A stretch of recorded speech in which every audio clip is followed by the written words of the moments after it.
graph databases struggle with scale. Load a billion node graph, run a complex query, and watch performance tank. And most systems crumble under large datasets or really complex multi-hop traversals. Kuzu is an embedded graph database which changes this.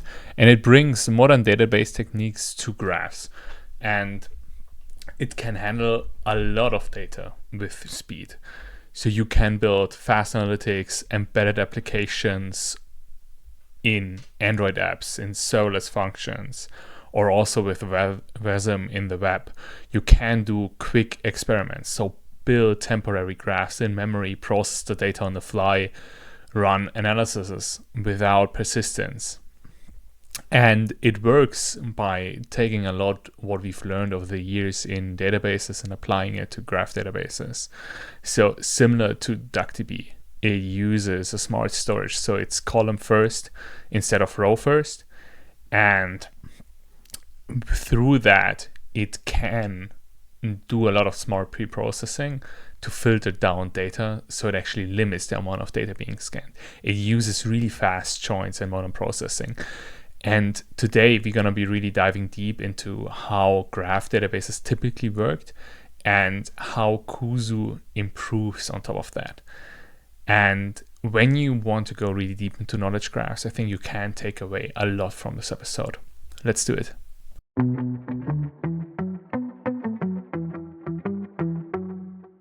Kuzu is an embedded graph database.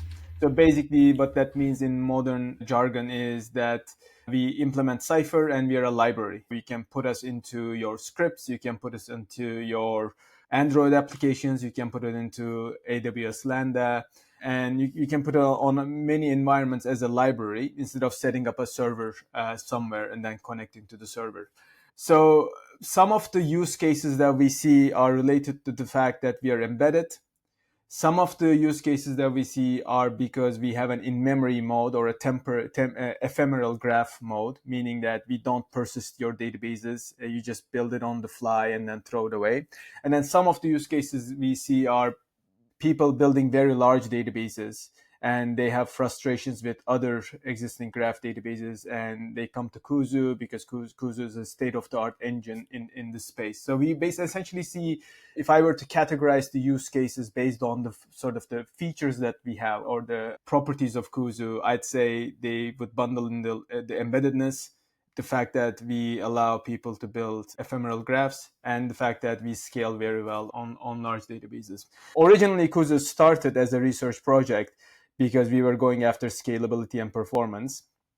And some of the usability decisions that we did, such as being embeddable and having an in-memory mode, has also been advantageous in terms of getting some use cases. So let me give you an example from, for example, this one use case that uses us as an embedded system and also uses this in-memory mode. This is something we wrote about. This is a user called Bauplan. And what Bauplan does is that they basically give you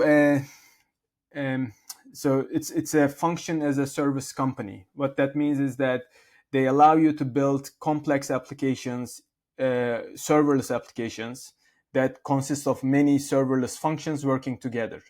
And what they're trying to do is give you a good development interface where you write your programs. Maybe this is a data processing pipeline that you're writing that consists of, say, 20 different AWS serverless Lambda functions that work together.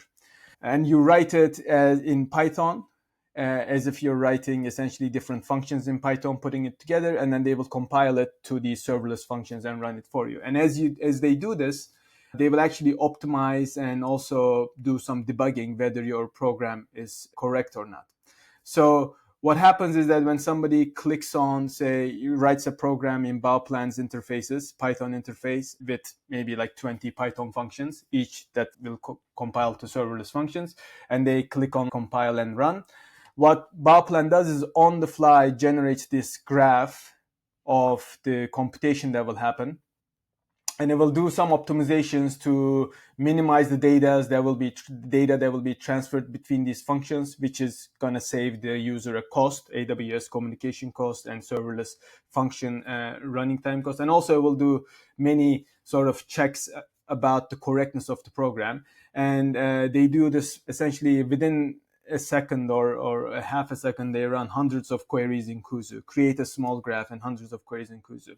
So they needed, this is a case where having an embedded graph database where you are creating on the fly graphs and throwing them away is useful. So this was something obviously surprising, because that's not how we started Kuzu at all. Kuzu went for the billion scale graphs, but this was a case where essentially we benefited from some usability decisions that we made that are really orthogonal to the scalability and performance decisions that we made.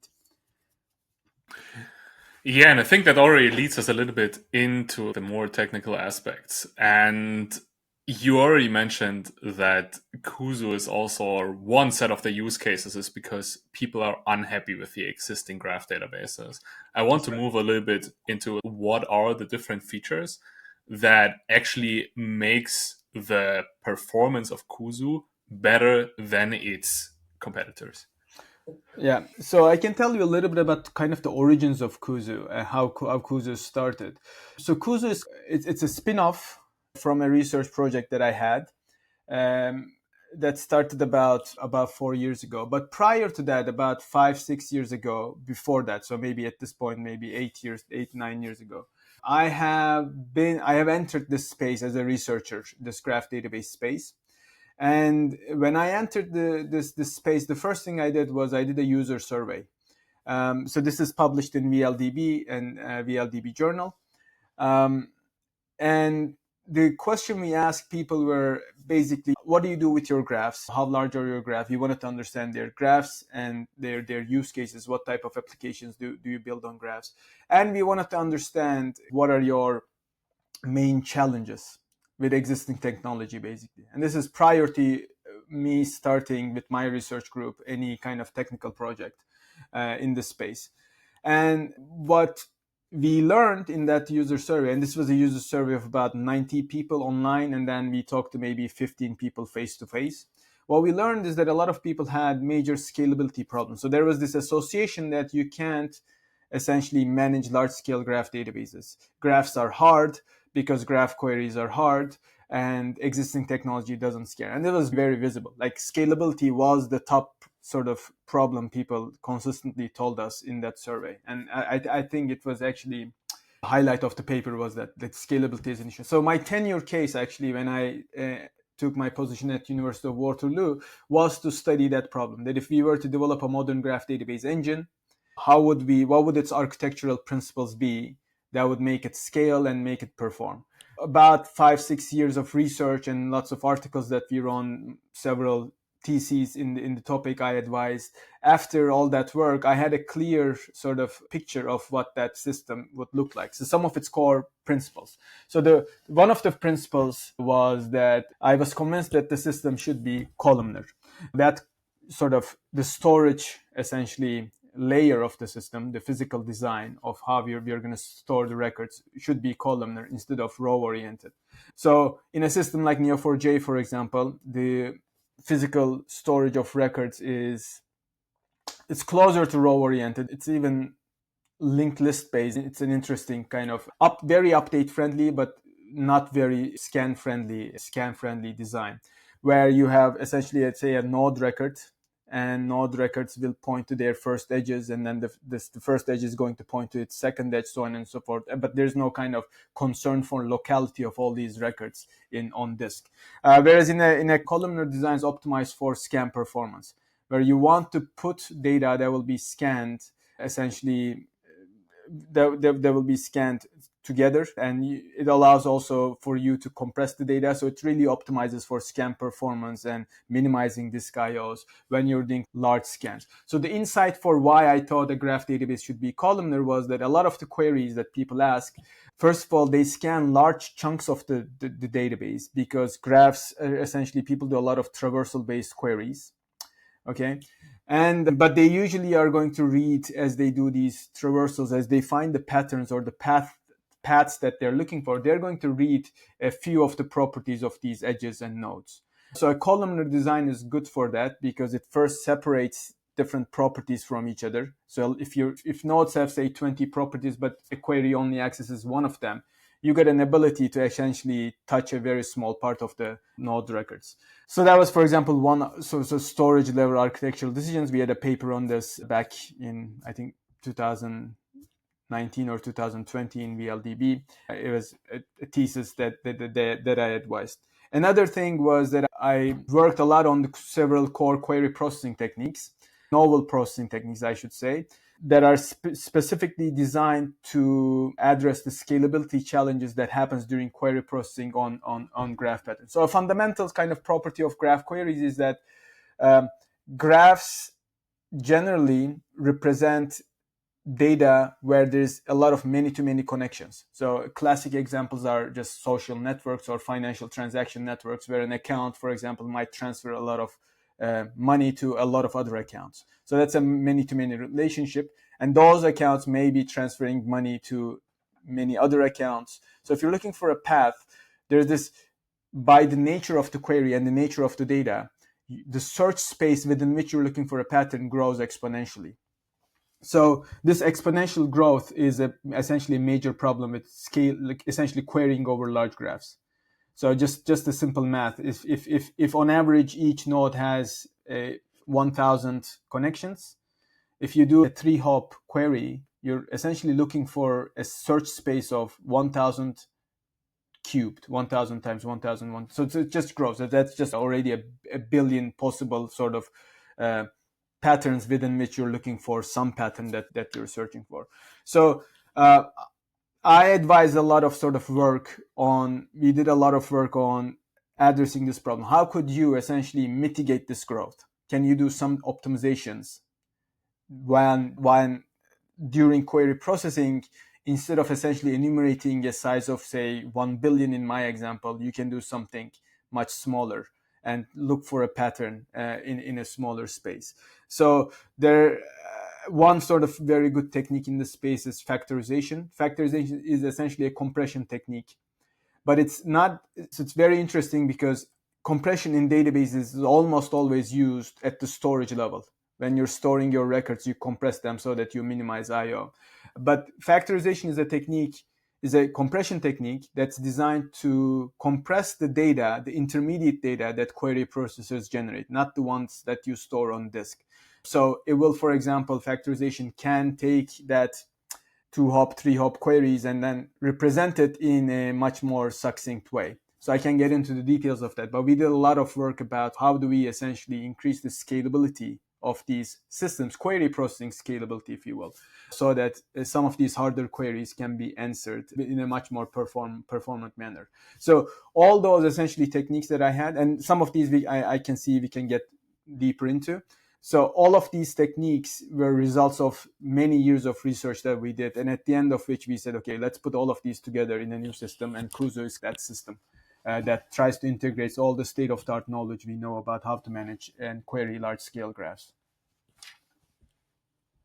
And to maybe nail it really home to the difference between especially like row and column based, can you maybe go into one example of how a query would look like if you do it row based versus doing it column based, and like to really nail the point home of this like escalating complexity that I don't have so many different options to query through?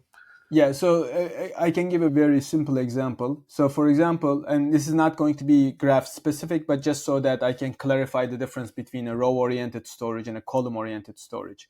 So if you take, let's just focus on relational systems. If you take a system like Postgres is row-oriented, has a row-oriented storage design. What that means is that if you've got a table of, say, let's say accounts, okay, and there is maybe 20 properties, the owner, the address of the owner, the balance, the date it was opened, so on and so forth, right? The way this will be stored on disk is that there will be one record, okay, that stores 20 properties of that, each row essentially next to each other. And once that is finished, you'll have the second record and then the third record. In a column-oriented system, what you'll have is that you'll take the first property, say maybe the name of the owner, and the name of the first record and the second record and third record, all of those will be stored next to each other. And then in a separate part of the disk, you'll store, say, maybe the balances of each of these accounts, one after another. So the balance of the first account will be the first integer, the balance of the second account, so on and so forth. So you essentially split each record into 20 pieces and then store essentially in 20 different contiguous sectors each property or each column of this record. And if you get a query that, for example, looks for something selective, give me all accounts that were opened on a particular day. Now, what you can do is you can essentially scan only the property. You don't need to scan each record and then essentially on disk, essentially, you don't need to scan all of the database. And maybe the whole database is 100 gigabytes. But let's say only the date properties when the accounts were opened is maybe 500 megabytes only. If you just put all of them together. So you can only scan the 500 megabytes and then find the ones that were opened on a particular day. And maybe there's 2 records. And then you can go do 20 different IOs to consolidate the rest of the properties. So that's a case where you can, instead of scanning 100 gigabytes of data to find those records, scan only 500 megabytes of data. And that will give that's essentially one of the main insights of columnar databases in general. And that's a topic at this point 3 decades old, and it's span of many systems. Modern analytics-oriented systems do column-oriented designs. And our insight was that a lot of the graph queries are analytics-oriented. So instead of optimizing the system for updates, we optimize the system for scans. So that's essentially the justification for why a system like Kuzu is columnar.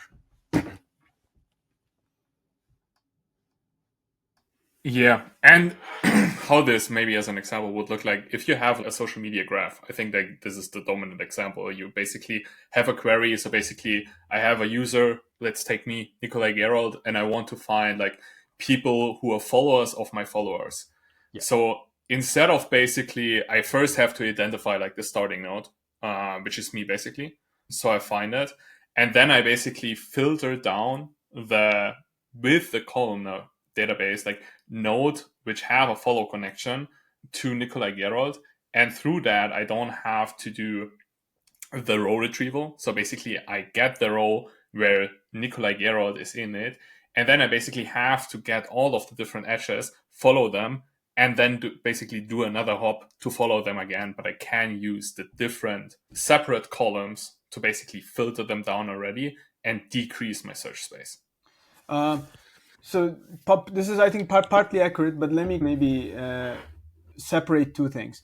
So a columnar sort of record storage is orthogonal to, I think, another thing you're mentioning in your example, which is the ability to follow essentially specifically your connections. So that's a feature that graph databases have that relational databases does not have, which is that when you in a graph database say, here are my users and here are other users that they follow. Here are the follow essentially relationships. What graph databases universally, not just Kuzu, Neo4j, but take any other graph database. What they'll all do is that they'll build a join index automatically. You don't have to, as a user, tell the system to build this index. The system will automatically build a join index. So what that means is that they will build an index so that for a particular user, say Nikolai, you'll be able to find the people Nikolai follows and the people that follow Nikolai with a single IO. So that's essentially an index structure that is separately built automatically in graph databases. And that's, in some sense, that's orthogonal to the columnar design that I was talking about. So in my example, I gave a columnar essentially design of node records, but you can also have a columnar design of these relationship records that are being indexed. So for example, if your follow relationships had many properties, on each follow relationship, maybe you put many properties, like maybe the date the following started, or how many times they have seen each other's posts or something.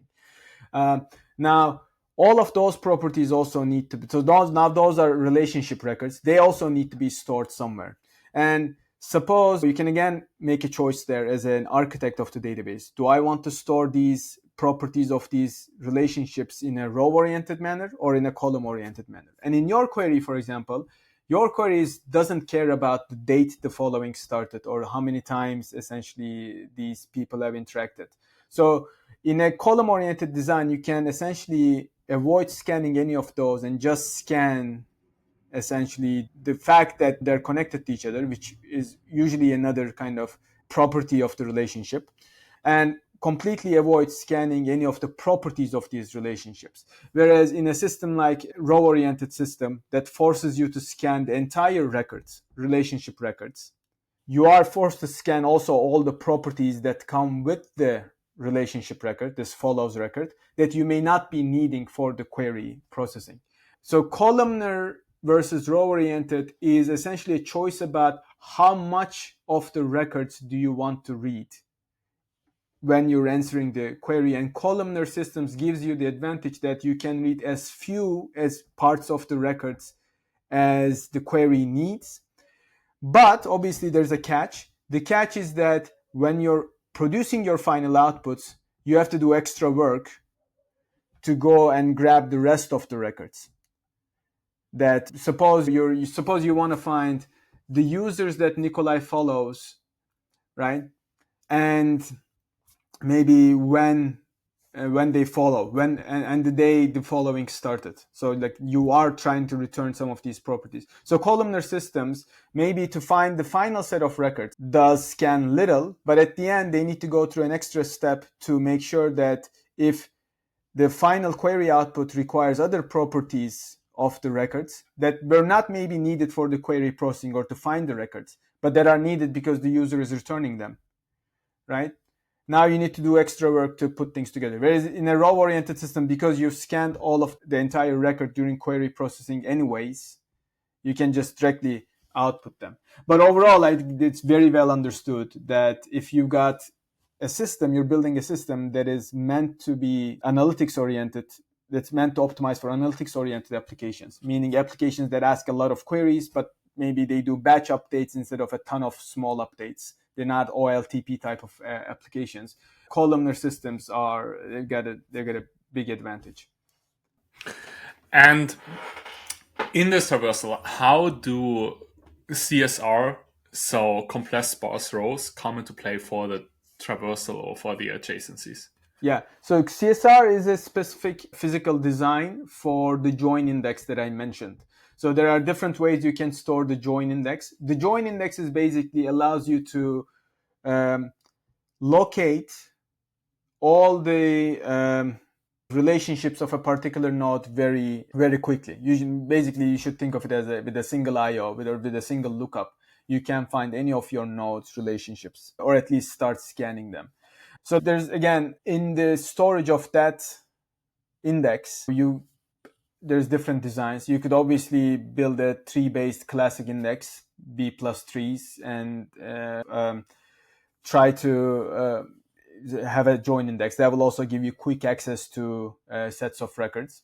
CSR is a particular physical design that's very popular for graphs. In general, in memory graph analytics libraries use CSR-based indices a lot. Kuzu builds a disk-based CSR index. And CSR is basically, you can think of CSR as, it stands for columnar sparse row. So actually, we can edit this maybe. CSR should be standing for, let's look it up, columnar.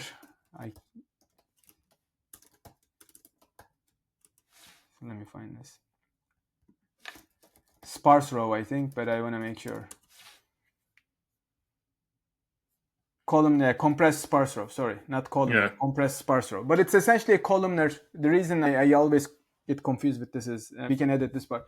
So CSR stands for compressed sparse row based storage. And what a good way to understand what that is, so if you have essentially, say, from to, okay, so that's the relationship, the essence of the relationship that you're storing, okay? You got from nodes and you got to nodes. And let's assume that these from and to are integer IDs that identify the nodes. So 1 to 2 means node 1 follows node 2.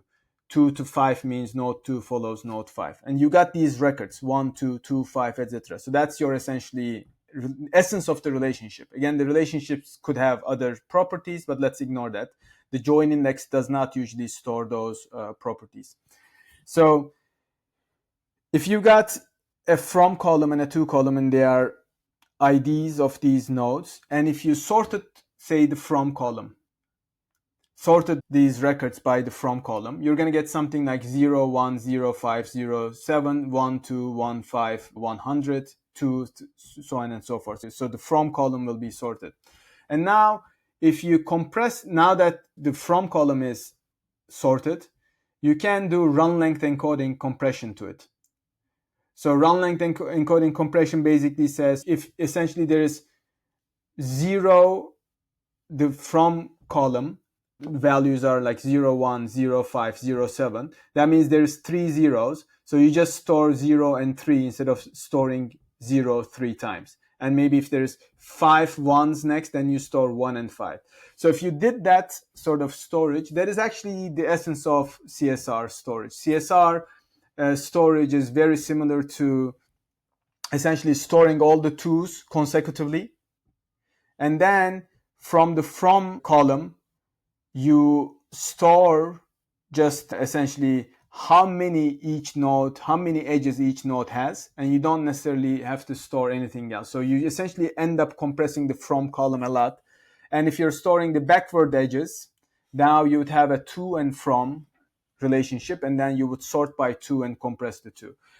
So that's the essence of compressed sparse row. It's essentially, that's why it's a columnar storage as well. And Kuzu stores on disk its join index in this compressed format, in this CSR format. And that contrasts with, say, Neo4j. Neo4j stores these records, it links these records with each other, and doesn't have the guarantee, for example, that the records of a particular, the relationships of a particular node, the follows of, say, Nikolai, are not necessarily next to each other, but they're linked to each other. So you can, with one IO, always go to the next index. But obviously, there's no locality guarantee as the database grows. Kuzu instead always guarantees that we'll always store the edges, the relationships, that index in this CSR format.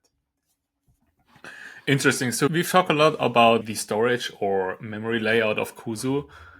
What we've missed until now is the compute part, and especially the vectorization and how it makes the queries more efficient. Can you go a little bit into the vectorization part and explain it, how it works and how it contrasts to regular graph databases? Yeah, so this is also, again, a vectorization is not a very graph database specific technique.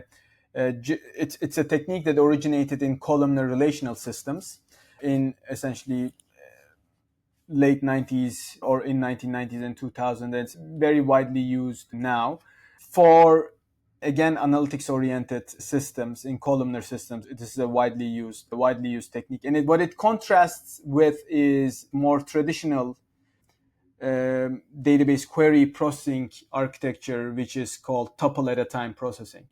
In basically all database management systems, relational systems, graph databases, or even RDF systems, any system that implements a high-level query language, ultimately what happens in those systems is that those high-level query language clauses are compiled down into a expression tree, a relational algebra expression tree, whose roots are scans of tuples, and intermediate nodes are some relational operations like maybe joins, maybe projections, maybe aggregations, so on and so forth.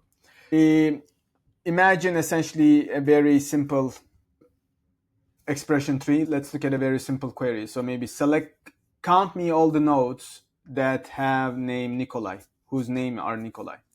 So a very simple expression tree for this, that there's going to be a scan node that scans your nodes, so maybe say user nodes, and then a filter. This scan could also be implementing the filter, but let me just simplify it. But let's assume there's another operator called filter. What it does is that it just checks if the tuples that it receives have name Nikolai. So it's going to run that expression. And if it does, it's going to give it to the next operator, which is count. So there's three operators: a count operator, an aggregation operator, a filter operator, and a scan operator. In a traditional tuple at a time processing, what happens is that the processing starts from the count, and count says to its child, which is filter, give me your next tuple. And then the filter calls its next child, which is scan, says, give me your next tuple. And then they pass essentially one tuple between each other until you exhaust the scan. In vectorized processing, what happens is that the disadvantage of this very old architecture now, and not a lot of systems I think are built this way. Certainly not a lot of analytics oriented systems are built this way. But it's got the advantage that it's very simple. But it's got the disadvantage that there's a lot of essentially function calls that happens between these operators. They keep calling get next tuple. For if you got a billion tuples you're scanning, you're going to call essentially maybe, like in my example, 3 billion essentially get next tuple calls. Vectorization, this technique called vectorization, I think a better name for it is block-based processing. That appears in some literature. It appears as block-based processing. What block-based processing does is that it passes instead a block of tuples between operators. Each time you say get next tuples, you essentially get a block of tuples, like 1024, let's say, or 2048 tuples. So it amortizes this expression, the cost of calling these get next tuples function calls. So what happens is that now you need to rewrite your operators, though, because your operators can no longer assume that they're getting a single tuple. They all need to be rewritten. Every single primitive operator in the system needs to be rewritten in tight for loops, which is actually very good for instruction locality as well. So it's well understood now that this type of vectorized processing is good if you want to essentially build a query processor that is designed to process lots of data. Because so analytics oriented systems make this assumption that their query processor are going to essentially compute on a lot of data passing through these operators. Vectorization is essentially a common wisdom architectural principle that minimizes these calls, which compares also, again, systems like Neo4j to the last that I looked at it was this is this tuple at a time processor. So those are essentially all architectural principles have this performance disadvantages if you're building an analytics oriented system. Yeah, and for me, yeah. Go ahead. And but I want to be clear, that's not really a graph database specific optimization. It's essentially an optimization that any system that is being built to be optimal or optimized for read optimized query processor. If you want to build a highly optimized query processor that is designed to do a lot of computation on a lot of data, then vectorization is a good idea. It doesn't have to be graphs, relational or RDF. It's just a good idea to optimize your processor to work on a lot of data. Yeah, and it's in the end taking advantage of modern hardware. That's right. Especially we see it in a lot of different databases because we have more powerful computers. We don't need so many distributed systems anymore. So we can go back onto single node and take advantage of something like vectorization. Yeah, exactly. Yeah, I completely agree. A lot of these common wisdom techniques, if you put them together, essentially pushes the state of the art. Certainly in graph databases, I think a lot of the graph databases that we studied were not built with these common wisdom architectural principles. And some of these are, again, not even graph database specific. They're just general broad data management principles. And they were built on these older architectural principles. So that's one of the gaps that we saw, was that there's a need for a state-of-the-art system that sort of puts some of these common wisdom architectural principles along with some of the graph-specific ones that my research group did together. And Kuzu aims to be such a state-of-the-art system. Yeah, and I think that's a cool part in data and AI. You basically put together a lot of optimizations to arrive at the state of the art and don't have one single core idea, but you pick and choose from different areas, from like systems engineering, networking, more like the hardcore like data engineering side, put it together to build like a system that's better than what we have seen so far. I agree. I think it's in the nature of a lot of system oriented projects and products that the whole is much bigger than the parts. There's a lot of parts that you have to do, but a lot of them don't require a lot of innovation. You just need to follow, I think, the modern state-of-the-art principles. And this happens a lot in databases. Every decade or so, the field moves and we understand better how to build sort of modern, fast engines, and then the newer systems are able to adopt them, and the older systems are just much harder to adopt those principles. And it's, I think, in the nature of the field. Yeah, and we touched on a lot of the technical aspects of Kuzu. One thing I want to go into as well is the ASP join, and not like the complete technical details, but rather the core ideas behind it and what it replaces and how it improves on the existing join algorithms we have in graph databases. Yeah, good. So I think to explain, so ASP is the term we used in the Kuzu paper, in the Cider Kuzu paper. And that was published before we even became a company and spun off to commercialize. In the actual implementation, we use, I don't know the term that we use for that join operator, but we essentially, let's call it ASP. I think we call it multi-way join or something, but I can get into the principles of what we were trying to do. But to explain that, I need to explain factorization a bit better. So I gave a high-level overview of what factorization is, that it compress intermediate relations, intermediate sort of tuples that are produced during graph sort of pattern querying. So the example that I gave was like a few hop query about maybe the accounts that Nikolai's account transferred to, and maybe two hop accounts. So let's maybe take another simpler example. Suppose the query is, give me all the two path transfers that Nikolai could be facilitating, meaning that Nikolai's account, you got an account, one account node. Let's call it account N, account Nikolai. And that node has some incoming transfers and it makes some outgoing transfers. And somebody is, let's say, a fraud analyst is interested in to see what sort of money flows could Nikolai be facilitating, that it's the middle person in these accounts. Okay. So if you got essentially 1,000 incoming transfers and 1,000 outgoing transfers, so there's essentially the two paths that Nikolai's account is part of is 1,000 times 1,000. There's a million possible different combinations of two path money flows that Nikolai could be facilitating. Okay, so which means that there's actually, if I ask you that query in Cypher, match maybe a node A that has transferred money to node B that has transferred money to node C, where the middle node B is owned by Nikolai. The output of that query will contain a million tuples. Okay, just even though there's only sort of 1,000 incoming transfers and 1,000 outgoing transfers, the sort of the fact that this many-to-many joins or the many-to-many sort of pattern growth leads to a very large number of patterns. In factorization, a different way you could have stored that. So take any relational system and run an equivalent SQL query. That system is going to, in its query processor, generate really a million intermediate tuples and materialize it in memory. It's going to flow through memory, but it's going to materialize it.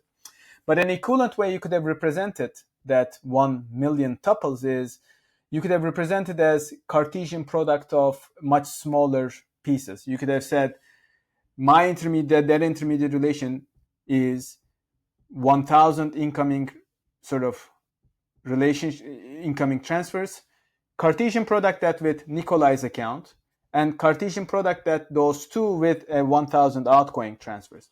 Now you got essentially a much more compressed representation that contains only roughly sort of 2,000 records.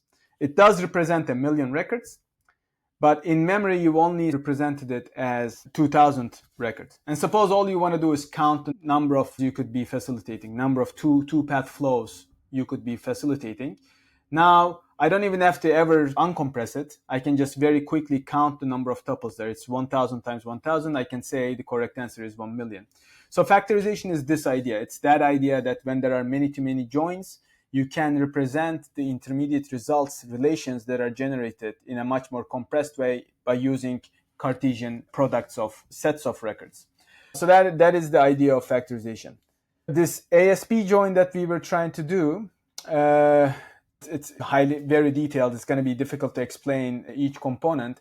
But it was essentially trying to get good factorization structures, which means good Cartesian product structures. And it was also trying to make sure that one thing we wanted to avoid in Kuzu was, and a lot of graph database systems do this, is that we wanted to avoid sequential scans as much as possible. So what do I mean by this? So if you got essentially this 2-hop query, Nikolai's, so let's maybe take another query. Nikolai's sort of 2-path transfer where Nikolai is the originator. A common query plan for this query, now I'm making the A node Nikolai's account, is you go to Nikolai's accounts, and maybe there's 1,000 of those, and then for each one of those, you go to 1,000 other accounts. And if you need to scan some properties of these accounts, a common sort of, it's a very bad query plan, is that you essentially get non-sequentiality when you go to Nikolai's accounts. You're going to 1,000 different records, but there is no guarantee that they will be located consecutively on disk. And when you go to their accounts, you lose even more locality. So a very bad way to process this is that you go to Nikolai's account, and then from that do another random IO to go to 1,000 other accounts.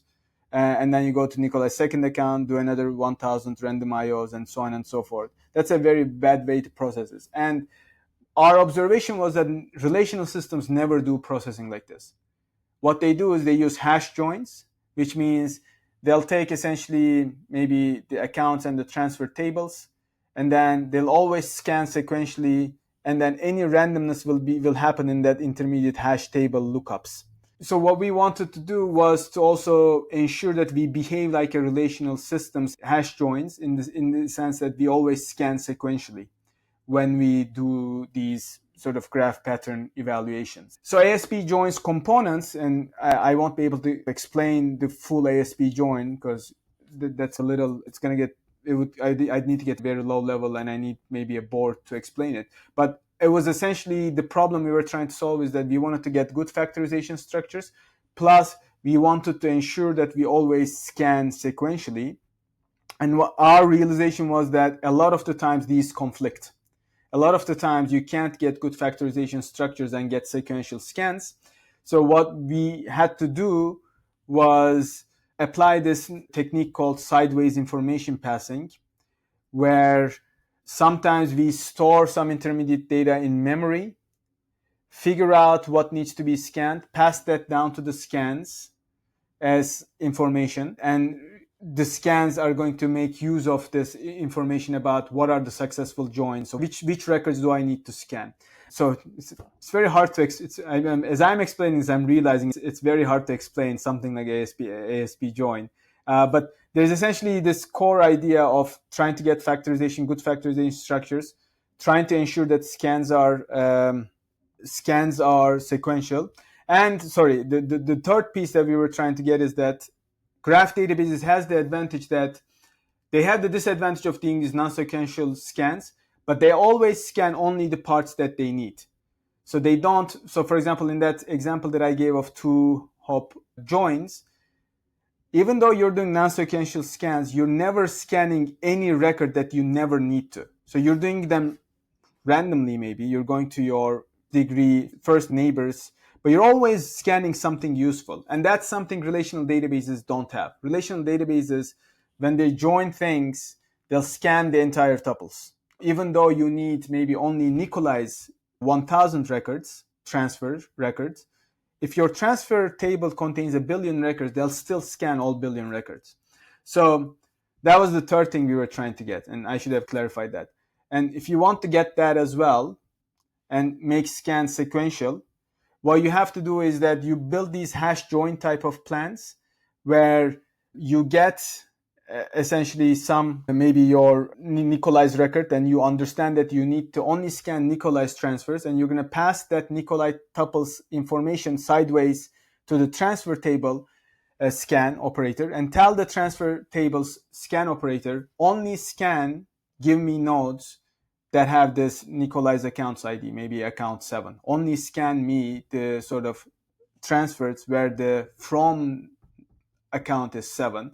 So you can avoid scanning all 1,000 records or all 1 billion records. So you can only scan that 1,000 records. So we were essentially, so maybe to summarize it, we were essentially trying to behave like relational systems hash joins, but have the ability to A, do factorization, and B, only scan the parts of these relationship records and node records that really needed to be scanned, which is an advantage of graph databases. But the traditional processing in graph databases was something we didn't like much because of the non-sequential scans that it leads to. ASP join was our solution, and it is one of the core join algorithms that is implemented in Kuzu.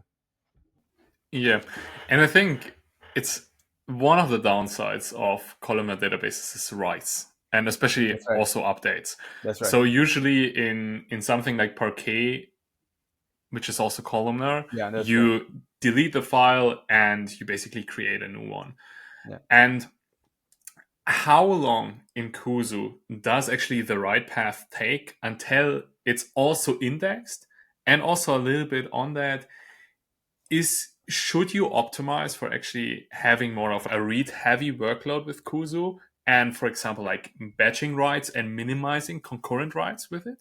It's a good observation. I think it's like a fundamental sort of design decision that you make when you're starting to build your system. Do I want a system that's optimized to take in small writes very fast, build an OLTP like engine? Or do I want a system that is optimized for analytic queries, which means read heavy queries? And we consciously made the latter. We are a read oriented system. So you are right that columnar systems, because of certain optimizations that they do, simply just the fact, for example, that you separate each record into, in my example, there were 20 properties into 20 different kind of column, like different parts of the disk, means that if I insert a single tuple, I need to write to 20 places, right? If I had a row-oriented system, I could write that record consecutively to a single place, which means you only have to do one IO, for example. There is this fundamental sort of trade-off that you make. So you can't get both of these. I think you have to make a constant. But it is fair to say that columnar systems, and Kuzu is one of them, we are more performant if you batch your writes and do your writes in batches instead of doing a lot of sort of maybe, I don't know, 10,000 sort of simple transactions, each one kind of adding one relationship or one node record. It's not a particularly a case where you're going to perform very strongly. But there is certain optimizations that we do to reduce essentially the time that it takes to commit transactions, write transactions. This is particularly a problem with the join index. When you do CSR-based join index, right? The original design of CSR is that everything is packed. There is no, so if I want to, so suppose Nikolai's account is node 7 and node 7 has now a new transfer. That will go into the join index. But the way I described the CSR index was there's no gaps for me to add a new edge in that the second column, right? So for example, what we do in Kuzu is that we actually, that second column that stores the actual neighbor node IDs, if you will, actually contains gaps between each sets of, so after node 0 sets of edges, we store some gaps. After node 1's sets of neighbors, we store some gaps so that we essentially amortize, we make it more update friendly so that if you get a single insertion, Nikolai gets another transfer, we can essentially, there's usually going to be a gap there, so we can directly write it at the end instead of resorting and reshuffling the entire column. So we do several optimizations like this. So if you're familiar, there's a popular data structure called packed memory array. So packed memory array is essentially a way to sort elements by leaving gaps. And that kind of compares to tree-based indices that also sort elements or sort records.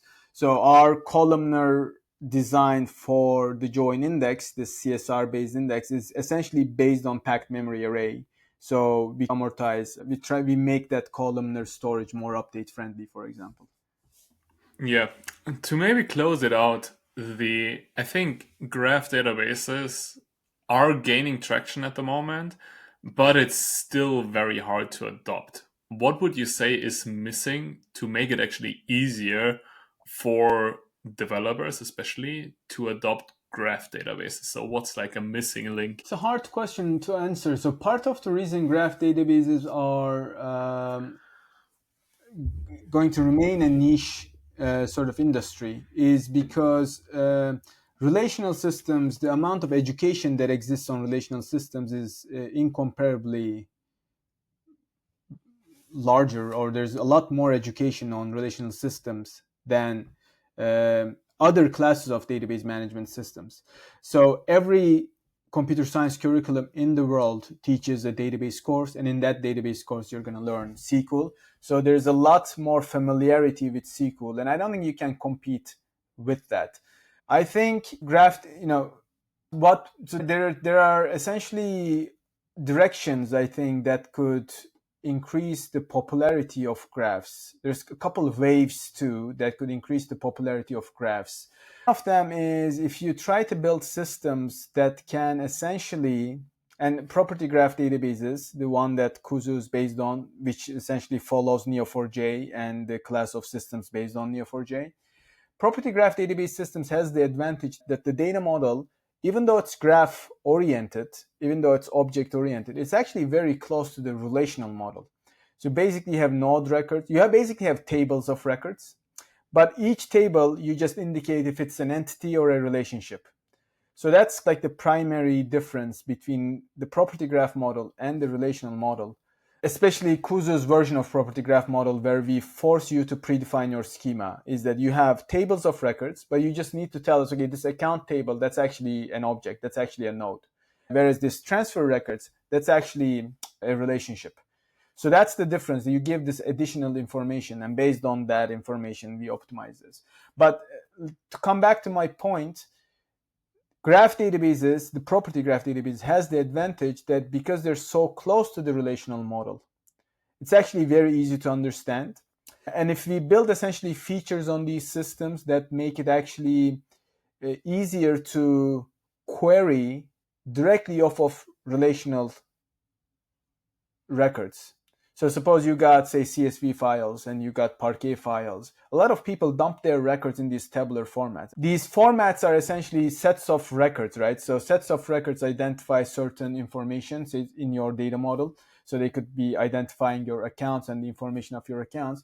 If we built features around these systems that even close the gap between where, okay, these sets of records I want to model that are in CSV files or Parquet files, I want to model them as nodes.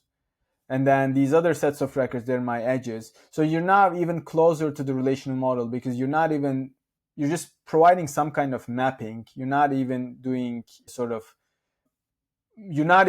a big mental step of representing those Parquet files in your graph database system. It's more like you're doing a mapping saying, okay, you're saying like the graph database systems are able to query tabular formats as well. So I think that could essentially, if you had features that allowed you to do this, say like a system like DuckDB can scan and query over raw Parquet and raw CSV files. And you can build similar features in graph databases as well. That's something we are doing prototyping on in Kuzu. How do we build features that allow you to query these raw tabular records also in the form of a graph? I think that could also simplify. The more you simplify essentially querying records as graph, the more you can contribute to popularizing graph databases, I think. Yeah, and what's next? So what's on the horizon for Kuzu? What are you building on? What can you already teaser? Yeah, great. So we've got several sort of major features coming up in the first quarter of 2025. of them is that's going to come very soon is we're going to have a WASM version of Kuzu. So you'll be able to run Kuzu in the browser. We already have a version of this. We are essentially testing it. It's very close to being released. So there were a few people who asked for this, something that you can run in your browser, a database that runs in your browser, a graph database that runs in your browser. So that's coming up soon. That was one of the environments where you couldn't run Kuzu, but hopefully we'll close that gap. And then we had not built a lot of indices around the system, and we're building two indices right now. One is a vector index, so you'll be able to do nearest neighbors queries over the floating points that you store in Kuzu. You can already do that, but we don't have a fast way of querying or finding nearest neighbors. And a lot of RAG and LLM based applications that want to experiment with techniques, retrieval techniques, require that feature. So we're building that index, and we're building a full text search index. So there's several core retrieval functionalities that Kuzu is getting. And finally, the next thing that's immediately coming up is we were lacking a graph data science library, like a package of off-the-shelf graph algorithms you could run. Say you got a graph and you want to say, I want to run PageRank, or I want to run connected components, or I want to run between centrality to run these batch graph algorithms.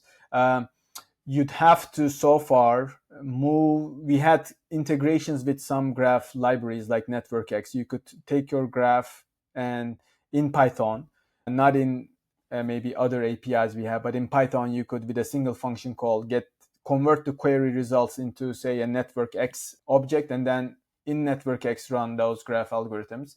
But that has scalability problems as well as performance problems. What we are providing is now off-the-shelf procedures that you can run directly in Kuzu's Cypher dialect and run those algorithms and compute those graph algorithms. So those are the four things that are immediately coming up. Nice. And if people want to start building with Kuzu or want to learn more about it, where would you point them? I think come to our documentation website, and there's a getting started part. We have a browser-based command line interface with a graph visualization. That's a nice tool to use to get started with Kuzu. It's called Kuzu Explorer. So I'd advise getting started in our documentation page and using Kuzu Explorer. Nice. And if people want to follow you, where can they do that as well? We have a LinkedIn and Twitter Kuzu page. I think that's the best place to follow Kuzu related things. I'm not particularly super active on social media. And we have an AI engineer, Prashant Rao. Prashant is a lot more active than I am. So Prashant usually breaks all the news related to Kuzu. And please sign up for our newsletter. There's a newsletter on our website. If you come to kuzudb.com, you can sign up for our newsletter as well and follow the developments around Kuzu.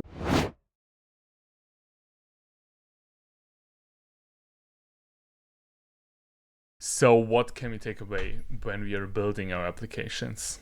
So first of all, I think we went way deeper into one specific technology than I usually do and really focus on one library. But I think it can teach you a lot when you're developing libraries or new tools as well. I think in a lot of the stuff we are using nowadays is a little bit older and doesn't apply a lot of the techniques and optimization we can take advantage from through the modern hardware. And we see, especially with Kuzu, but also with DuckDB and Polars, that we can do so much on a single node or embedded on users' devices because the hardware is so powerful. We just need to optimize the stuff to actually take advantage of that. And here, like Kuzu does a lot, like vectorization and stuff like that, where you suddenly can run stuff where you actually needed a really complex database before, but now you can do it in memory. And through that, you can apply to a lot of stuff. So for example, like if you're using knowledge graphs with your LLMs, you can use Kuzu as a backbone. We had in the interview a few weeks ago with Robert Kork from Ask News, they are basically building knowledge graphs for the user-specific query on the fly and then query it. And I think this is something you can do here as well. So in your application, you likely are always querying on subgraphs. So you basically construct a subgraph, load it into Kuzu, query it, and then you go on. And for that, you basically, it's way more efficient than having a standalone graph database, because you don't deal with distributed databases from the get-go, where you actually have to do really complex joins on UUIDs and stuff like that. What I think is really interesting is the graph data science part is, or graph algorithms at large. They are interesting for some applications, but they are, in my opinion, rarely used. So it's often like recommendation systems, really large scale recommendation systems, fraud detection, or influence analysis on social networks.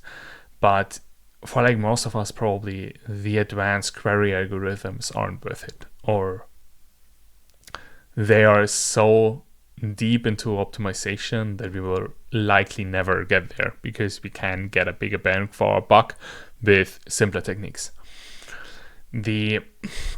For RAG, Kuzu's is suitable in my opinion. I think in general for RAG, before you start with something graph-based, first make sure that you actually optimize the rest of your retrieval as well. Because I think like you have bigger bang for your buck in vector and keyword search than with putting a graph on top and then also like adding smart metadata to the different documents. So before you add the graph, then basically optimize these two components and then add the graph, but have a clear reason to do so, why you actually can't do the same with simple metadata tags. And yeah, I think Kuzu gives us a lot of different directions of how we probably will build in the future. So first, it's embedded by design. It's a library and not a server. So it's a graph database that runs locally, so you can integrate it into scripts, mobile apps, serverless environments. I think we will see more and more of that, because our devices become more and more powerful. So on the server, I can run more on a single node, and also I can push more onto end user devices. A second one is use columnar storage, and this allows you to actually have a way better scan performance. And also it improves the I/O efficiency and also compressibility. So basically you can compress the data better. And then you have like the vectorized query processing, which is also like with today's CPUs, you can really take advantage of the CPU cache more by doing vectorized queries. And lastly, I think like what they have done with ASP join and vectorization, it pays to have people who really can optimize the shit out of an algorithm. Whether it's actually necessary for your own use cases, that's something you have to know. I think like for libraries, it's always something interesting to build in, but only if it actually makes sense for you as well. But yeah, that's it. Let me know what you think. We went really deep into Kuzu. I think the architectural decisions behind Kuzu were really interesting, and also the different use cases you mentioned, like what they are working on, what they are thinking about, and how Kuzu should be used. Let me know in the comments what you think. Otherwise, I will catch you next week. See you.